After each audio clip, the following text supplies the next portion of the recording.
All right, my friends, more proof that we're looking at spending in retirement all wrong. That's the basis of my whole reason to exist, actually, is that spending in retirement is the number one issue that you need to contend with. And if you're looking at that number one issue incorrectly, then your whole retirement plans can be thrown for a loss, to use a football. Oh, no, I use football terminology. So we're going to dive into this paper by the NBER, National Bureau of Economic Researchers, a couple of researchers from RAND, the RAND Corporation, who get a lot of funding from the feds, gave us this going back to October 2012. And I'm going to prove to you, right out of the gate, that our spending in retirement is wrong. I don't have anything to write on. But think about it like this.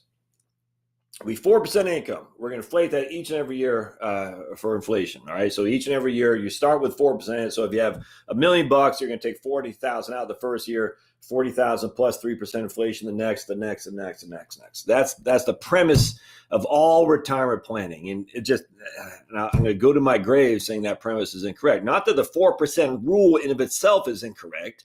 And I have other videos on why I don't. I like the 4% rule, but I don't think is applicable, frankly. But why the idea that your spending goes like this is incorrect. I'm going to show you not verbatim, just empirical evidence right now why that's incorrect. And so what this paper is going to show you is that spending actually declines when markets get crazy, and not just stock market economic.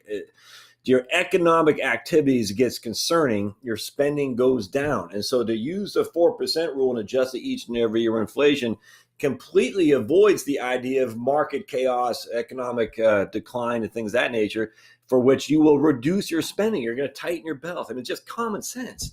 If things are going bad out there, you're not going to spend on the same stuff you were spending on. You're not going to spend on Disney, for instance, if things are getting tight. So why would we say we're going to need that spending on Disney as part of our 4% rule and adjust each and every year when that's just simply not valid? It's an empirical evidence which shows otherwise, which again, it's intuitive. So let's dive right into this. I think you'll get a big kick out of this. Don't forget the 4 S's: subscribe, share, say your comments, and then smash.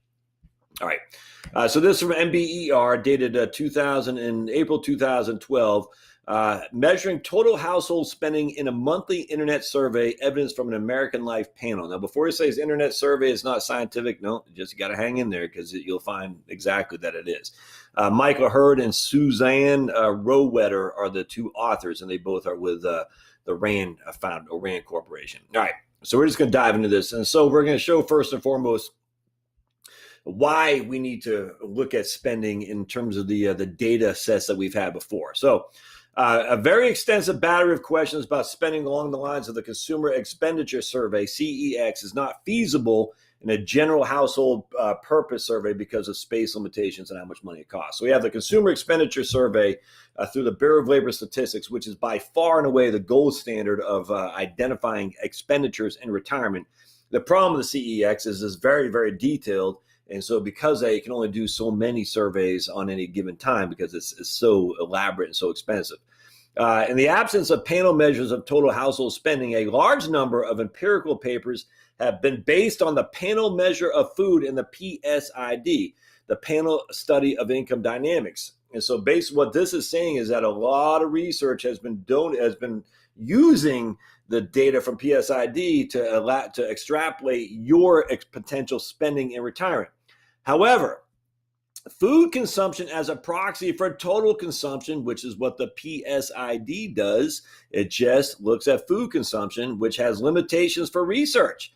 In the CEX, the Consumer Expenditure Survey, the fraction of total consumption accounted for by food varies with income and age, making it difficult to estimate life cycle models based on food consumption. An example of measuring consumption with just a few questions, but more than just for food, comes from what's called the SHARE survey, which is in the first way of SHARE. It measured consumption with food based at home, food outside of home, telephone, and total expenditure of non-durable goods. While it's useful, it left a lot to be desired, essentially. We want more than that. So this Health and Retirement Study, the HRS, introduced the CAMS, the Consumption and Activities Mail Survey. Collecting total household spending in a self-administered format, mail survey, the CAMS asks about spending in 36 to 38 categories and allows respondents to choose the length of the recall period, last 12 months, for example. It has a lot of advantages, but it can be problematic in that people tend to forget their longer term spending over more than 1 year. The spending totals aggregate quite closely to consumer expenditure survey, and the age patterns of saving derived from CAM's data are quite close to the age patterns of savings implied on the well change by the BLS consumer expenditure survey. However, when respondents are asked to recall their spending over a long period of time, over 1 year, recall error becomes very important.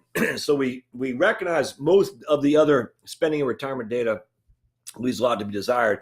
The consumer expenditure survey adds a lot to that, without question. There's a lot of wonderful information. But when we go beyond 1 year, a lot of the memory deficiency comes in where people are like, I think I bought a fridge, but I don't remember. So these guys are creating this way to opt to use the wonderful data from the CES, but to extrapolate some of that using, trying to eliminate some of the memory recall where you forgot about that fridge you bought. The timing for a high-frequency elicitation of spending seemed particularly suitable in view of the high volatility in the economic environment, which would make it likely that spending would be more volatile than usual as well. In fact, back in November 2008, just shortly after the large and sudden drops in the stock market, about 75% of all households interviewed in the ALP, American Life, I forgot what P stands for, but American Life Project or something like that, reported reductions in spending in response to the economic crisis. So 4% rule, you're going to increase your spending each and every year, but we saw that 75% of surveys responded a reduction in spending reflecting the economic situation. Isn't that interesting? So the 4% rule would never see that. It just won't, because they're not recognizing that common sense says when things are going tight, people tighten their belts. Crazy, right? All right, so the American Life Panel, that's what's called ALP, the American Life Panel. The ALP is an ongoing internet panel survey operated and maintained by RAND Labor and Population. It covers the U.S. population at age 18 and over. The ALP approximates the distribution of age, sex, ethnicity, education, and income in the current population survey through the Census Bureau. About twice a month, respondents receive an email request to visit the ALP website to complete questionnaires that typically take no more than 30 minutes to finish. Respondents are paid an incentive of about $20 for 30 minutes of survey time and prorated according to shorter surveys.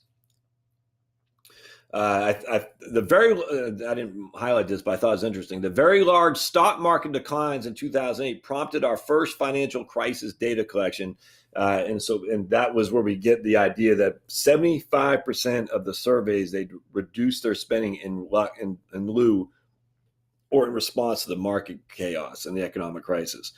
In our first survey, November 2008, 73% of households reported they reduced spending because of the economic crisis. These spending reductions are of substantial policy and scientific interest, and so there is considerable value in careful measurement of the magnitude of the reductions. The widespread spending reductions prompted us to reorient the survey, expanding the collection of information on the components of spending. Each month, we ask about 25 categories during the previous month. Every third month, beginning in July 2009, we ask about spending during the previous 3 months on an additional 11 categories plus 7 big ticket items. Spending in these categories tends to be less frequent, such as durables. Taken together, the monthly and quarterly survey measures total spending over a 3-month period. The categories are queried monthly amount to about 60% of total quarterly spending, and the categories that queried every 3 months account for the remaining 40%. The 3-month schedule of 2 shorter monthly surveys and a longer quarterly survey has continued to the present. These surveys have several unique aspects. The first and most obvious is they are monthly panel surveys, whereas the consumer expenditure report, I think, is every 3 years.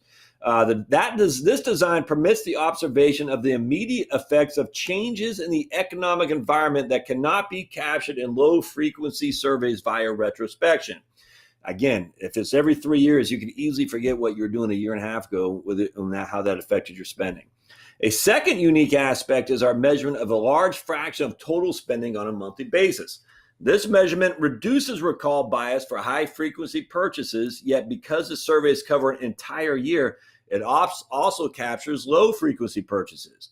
The use of a reconciliation screen in the consumption model described below reduces the noise in spending data substantially, allowing meaningful analysis even in a small sample. All right, so this is where it gets interesting. A total of 2,693 respondents participated in at least one of the 30 interviews from November 2008 to August 2011.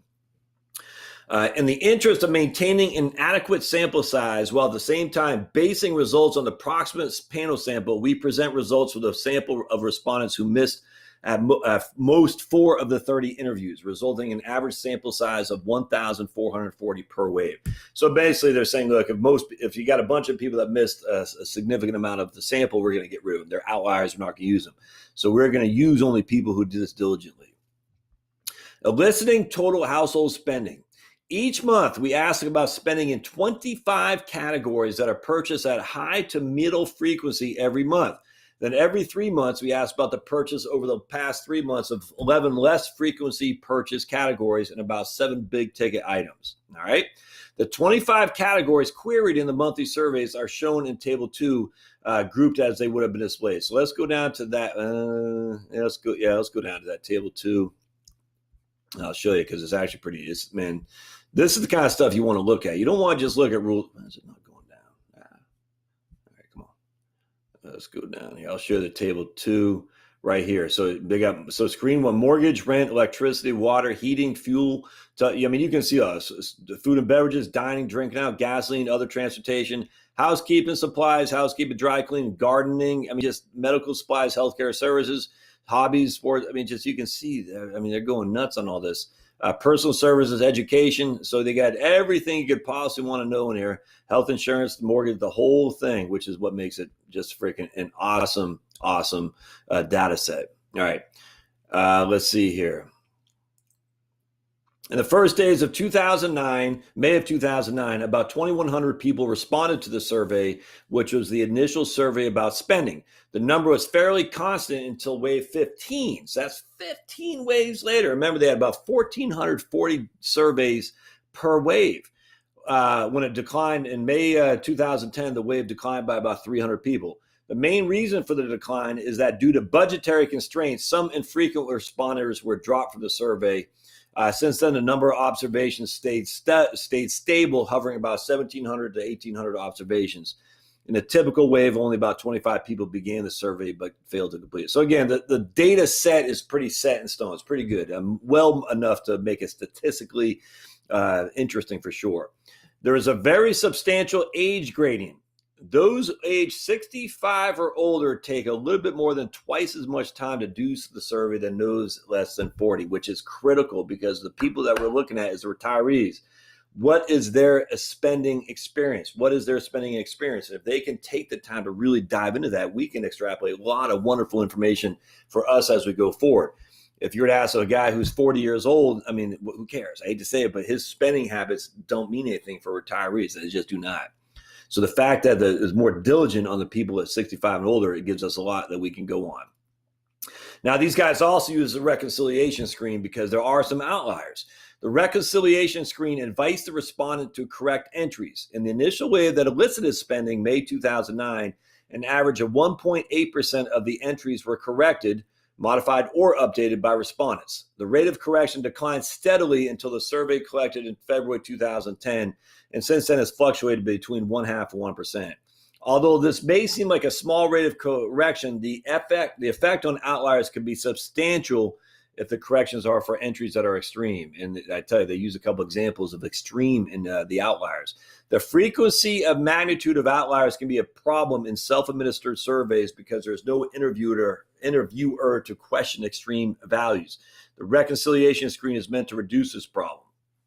We then compare the standard deviation of the sum of all monthly spending items based on respondents' initial reports prior to reconciliation screen to the same measure based on respondents' updated reports. Averaging over all 30 waves, we find that the standard deviation before the reconciliation is 44% larger than after the reconciliation screen. However, even after respondents' own corrections from the reconciliation screen, there is a small number of large outliers that dominate both the standard deviation before and after the reconciliation in some ways. We recomputed the standard deviation of total monthly spending based on initial reports before the reconciliation screen and after it.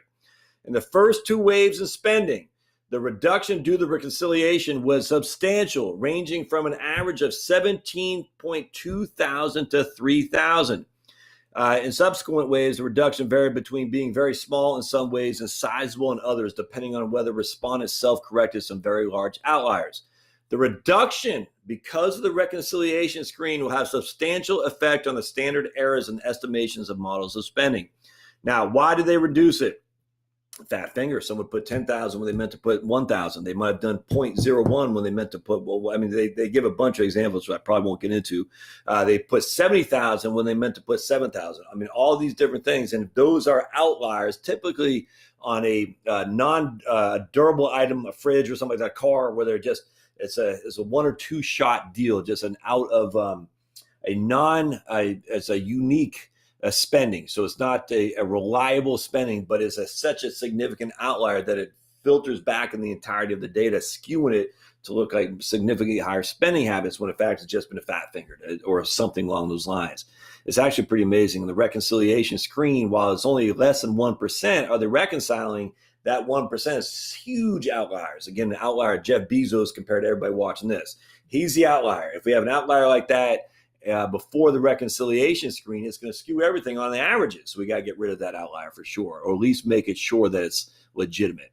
The Consumer Expenditure Survey has the most authoritative survey measure of spending at the household level.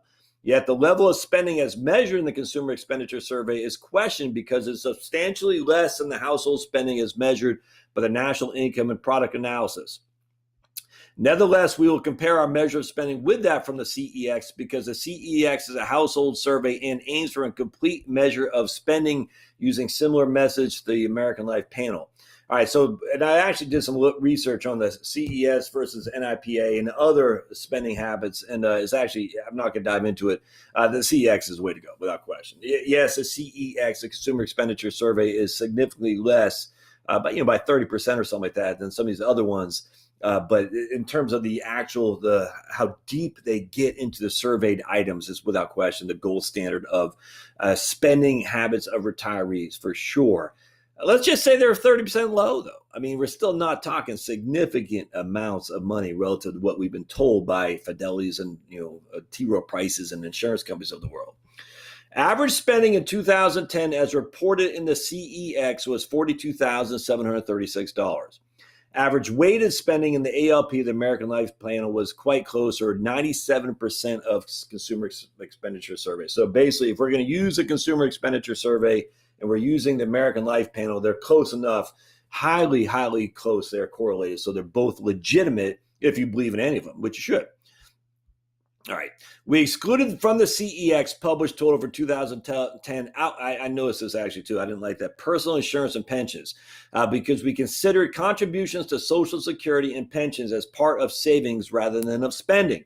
We also exclude life and other personal insurance payments because, except for the insurance company profit, they represent transfer from one household to the other. I actually like that quite a bit. They're saying, look, if you look at the CEX, there's about, it's a decent amount of money of your overall expenditures they're accounting for that's going to personal insurance and pensions. And they're saying we're not going to use that. And the reason we're not going to use that is because those personal contributions to Social Security and pensions aren't cash flow. They're actually going to build up your savings and your pensions, essentially. So I thought that's pretty interesting. All right, so figure 7 shows median spending on a monthly items. The level is about $500 lower than the level of the mean, but trends and patterns over time of the two measures are similar. So again, the median is going to be lower than the mean because the mean's the average, and some of the outliers are going to skew the mean to higher spending for sure. All right. We'll get in the results here in the next video, but I just want to show you the framework here. All three samples show a decline during the first 4 quarters of our period study until reaching a minimum in the second quarter of 2010. After that, they all show spending increases, indicating a recovery of household spending. Average total spending declined from an initial level of $11,000 in the second quarter of 2009 by about 9.9% until it reached a minimum in the second quarter of 2010. Adjusting for inflation, the decline amounted to 12% real. So people spent less because of the economic situation at hand. They did not increase their spending each and every year according to inflation. We note a particularly large decline during the first quarter of our survey period. This time coincides with the stock market reaching its lowest reading during the recession and rising unemployment. All right, so over the recovery period from the second quarter of 2009 through the end of our sample period, spending increased by 10.6% in nominal terms, which corresponds to 6.3% real. Again, as people got more comfortable with their current situation, they did increase their spending. How is that related in the data that you have been trained to believe? Not at all. All right, so let's dive into the data. Let me just pause for a second and see where we are here.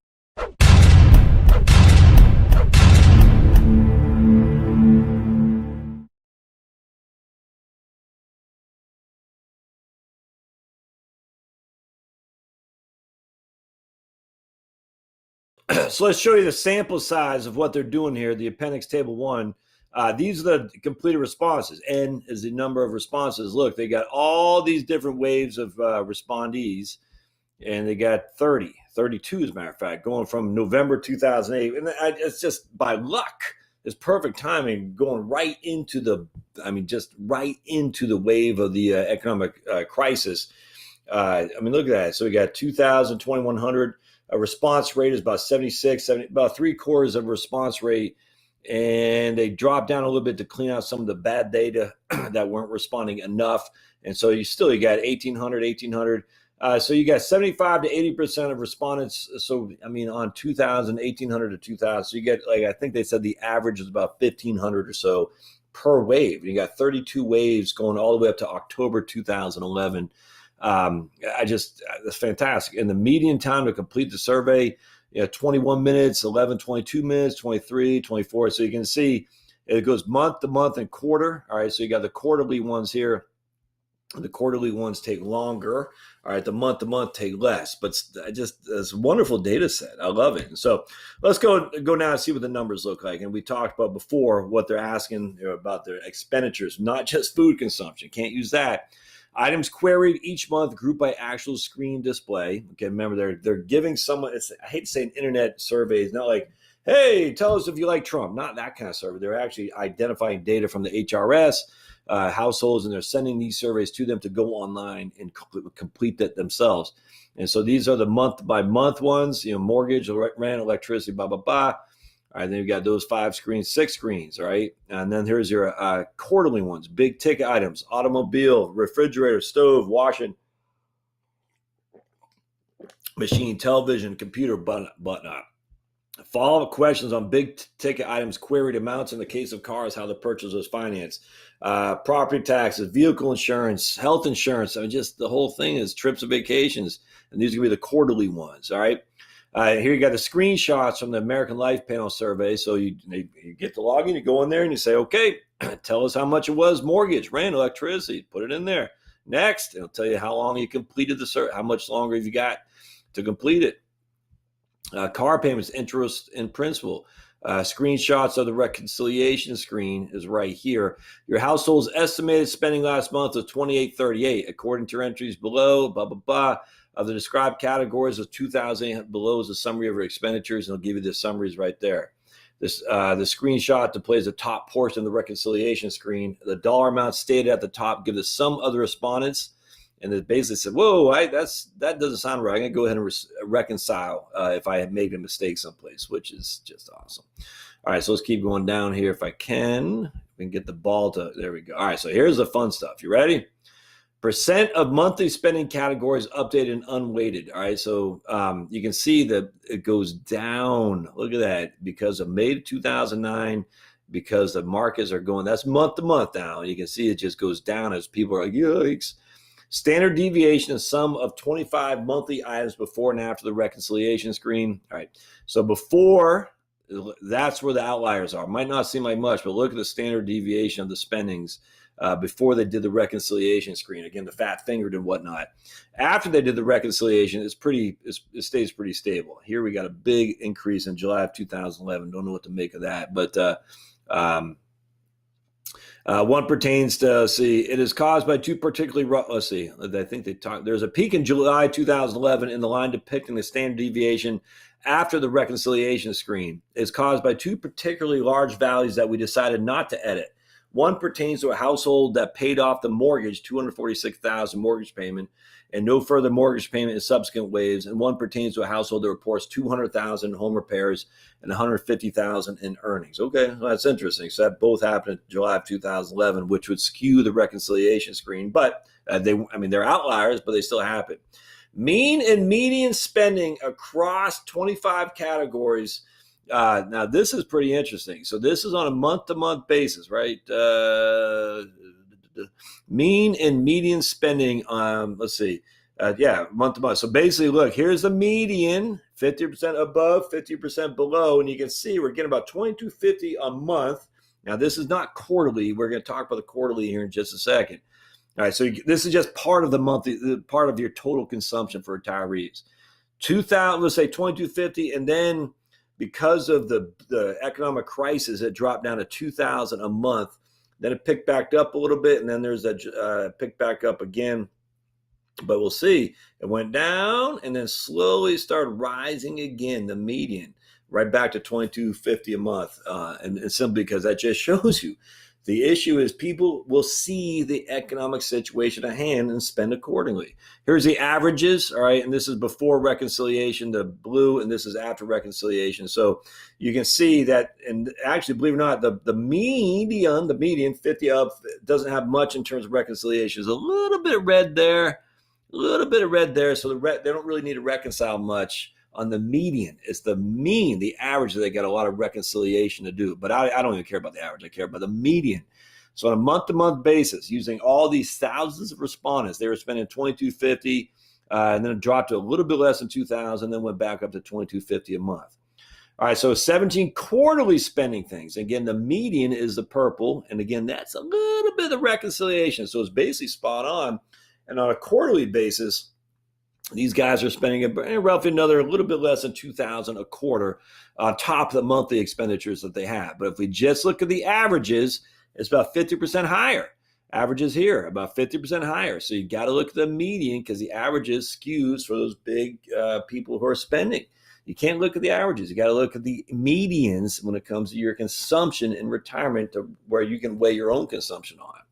I think that's pretty interesting. So total, and here it is, on a quarterly basis, the total median spending per these thousands of households was about $9,300 or so on a quarterly basis. It dropped about $8,700, something like that. Then it went back up.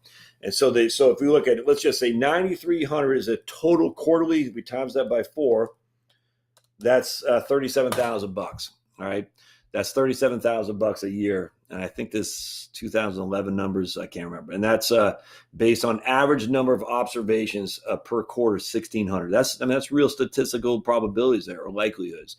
Statistically significant. Average spending on 25 items after correction. Again, I don't much care about averages. I care about median spending on 25 items after correction, seasonally adjusted and weighted 3 samples. 30 weight panel, 26 in cross section. So basically, at the end of the day, it's all the same. It's basically the median spending on 25 items is, 2,000 to 1,800, back to 2,000. We can just say 2,000 a month is your average spending on 25 items. All right, then we go down here. This is your quarterly spending. Again, average total quarterly spending adjusted for the 3 samples. And you can see from 11,000 down to 10,000 and back up to 11,000. But I really just care about the total. Let's see. We go down here. Yeah. All right. Okay, I guess that's it. All right, good. So basically, let's just go back again, and that's the median. That's all we care about is the median for sure. So the quarterly is here. What did I do right here? That's the total average. I don't care about the average. I care about the median. So excuse me. So it goes down to about $7,500 in the second quarter of 2010, and then it goes back up to about $8,000. So that's a quarterly spending. Basically, what's that? $8,000.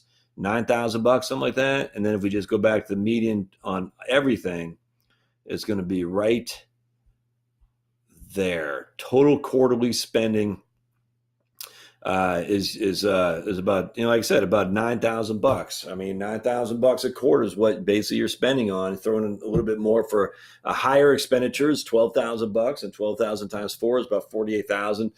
So I think at the end of the day, going back to the consumer expenditure survey plus the ALP, which this is, you can be pretty comfortable in thinking that your typical retiree is spending between 40 and 50,000 a year, right? And probably more towards the 40,000 than the 50,000. And that's what this reflects. Your spending is about 50,000 a year, 40 to 50,000 a year for the typical retiree. And I think that's absolutely spot on. The consumer expenditure survey would agree with that for sure. Let's just say it's off by 30%. So let's say the typical retiree, we'll just split the difference is 45,000. We'll say that undercuts it by 30%. The typical retiree in that case is still spending 58,000, which I think is significantly too high, but that's still less than 5,000 a month. I mean, these are real people, my friends. This isn't just we think. This is real people with real studies that they've done. So anyway, I love it. Hope you find this informative. As always, the 4 S's: smash, share, subscribe, and say your comments down below. I'll leave a link in the show notes, and as always, let me know what you have going on. If you want me to do other videos, just put them in the comments. I'd like to see what's on your mind. Thanks.